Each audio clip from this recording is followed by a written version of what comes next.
যে দেশগুলি অন্য দেশের উপর নিষেধাজ্ঞা আরোপ করত, এখন তারা পারমাণবিক অস্ত্র তৈরি করতে চাইছে। আজ সেই দেশগুলোর নেতারা বলছেন যে তাদেরকে পারমাণবিক বোমা অত্যন্ত দরকার, কারণ ডোনাল্ড ট্রাম্প থেকে তারা হুমকি অনুভব করছে।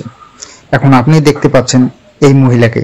তিনি হলেন ক্রিস্টিয়া ফ্রিনল্যান্ড, কানাডার প্রাক্তন পররাষ্ট্রমন্ত্রী, এবং সম্ভাবনা আছে যে জাস্টিন ট্রুডো সরে গেলে তিনি কানাডার প্রধানমন্ত্রীও হতে পারেন।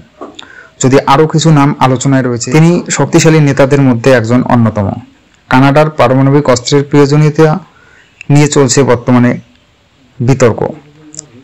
তিনি সম্প্রতি একটা বড় বক্তব্য দিয়েছিলেন। তিনি বলেছেন কানাডার পারমাণবিক অস্ত্র দরকার।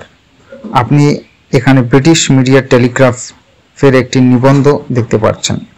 এই প্রতিবেদনে বলা হয়েছে যে যুক্তরাজ্যের পারমাণবিক অস্ত্র কানাডাকে রক্ষা করার জন্য ব্যবহার করা যেতে পারে। কার বিরুদ্ধে? ডোনাল্ড ট্রাম্পের বিরুদ্ধে। তারা যুক্তরাষ্ট্রের বিরুদ্ধে সরাসরি কিছু বলছে না, কিন্তু ট্রাম্পের কারণে যুক্তরাষ্ট্র কানাডা সম্পর্ক এতটাই খারাপ হয়ে গেছে যে ভবিষ্যৎ এর কি হবে তা বলা মুশকিল। তাই কানাডার নিজস্ব পারমাণবিক অস্ত্র থাকা উচিত, যাতে তারা তাদের সার্বভৌমত্ব রক্ষা করতে পারে। সোশ্যাল মিডিয়ায় কানাডিয়ানদের এই বিষয়ে নানান প্রতিক্রিয়া দেখা গেছে। কিছু কানাডিয়ান বলছে ট্রাম্প আমাদের উপর ট্যারিফ চাপিয়ে দিয়েছেন, তাই আমাদের পারমাণবিক অস্ত্র রাখা উচিত। আর অন্যদিকে কিছু আমেরিকান বলছে এটা পাগলামি, কানাডার উচিত চীনের প্রভাব দূর করা, কিন্তু তারা তো পারমাণবিক যুদ্ধ চাইছে। অনেকে বলছে ব্রিটেনের পারমাণবিক অস্ত্র আমাদের দেশে রাখা উচিত নয়, কানাডাকে নিজেই পারমাণবিক অস্ত্র তৈরি করতে হবে। কিন্তু অন্য একটি অংশ বলছে যদি কানাডা পারমাণবিক অস্ত্র রাখার জন্য যুক্তরাজ্যের সাথে চুক্তি করে, তাহলে চুক্তিতে স্বাক্ষর হওয়ার আগেই যুক্তরাষ্ট্র আমাদের আক্রমণ করবে। কেন এখন ট্রাম্পকে ভয় পাচ্ছে কানাডা? অনেকে ভাবছে কানাডিয়ান সরকার এত ভীত কেন? কারণ আমেরিকান মিডিয়া এখন প্রকাশ্যে আলোচনা করছে ডোনাল্ড ট্রাম্প কি রাশিয়ার গুপ্তচর। কিছু সংবাদ মাধ্যম বলছে ট্রাম্প সম্পূর্ণভাবে ক্রেমলিনের হাতে বিক্রি হয়ে গেছেন। কানাডিয়ান সরকার উদ্বিগ্ন যে ট্রাম্পের ঘনিষ্ঠ সম্পর্ক রাশিয়ার সাথে, যা ভবিষ্যতে কানাডার জন্য বিপজ্জনক হতে পারে।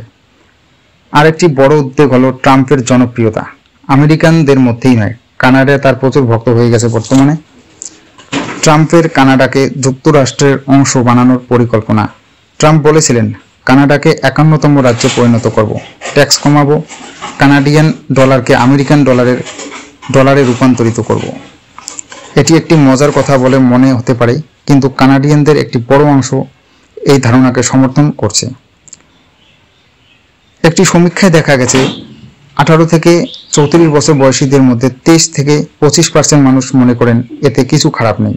যখন তাদের জিজ্ঞাসা করা হয় আপনাকে আমেরিকান নাগরিকত্ব, চাকরি, ভালো অর্থনীতি দিলে কি আপনি যুক্তরাষ্ট্রের সাথে যুক্ত হতে চাইবেন, 18 থেকে 34 বছর বয়সীদের 43% বলছে হ্যাঁ। এটি কানাডিয়ান সরকারের জন্য একটি বিপজ্জনক সংকেত। এই বিষয়ে ট্রাম্প বলেছেন, একজন সাংবাদিক ট্রাম্পকে জিজ্ঞাসা করলে তিনি বলেছিলেন হ্যাঁ আমি জানি এটা খুবই ভালো বিষয়।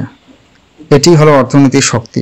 শুধুমাত্র কর কমানোর প্রতিশ্রুতি দিয়ে ট্রাম্প কানাডিয়ানদের মধ্যে এমন ভাবনা তৈরি করেছেন যে দেশের চিন্তা বাদ দাও, যুক্তরাষ্ট্রে যোগ দাও।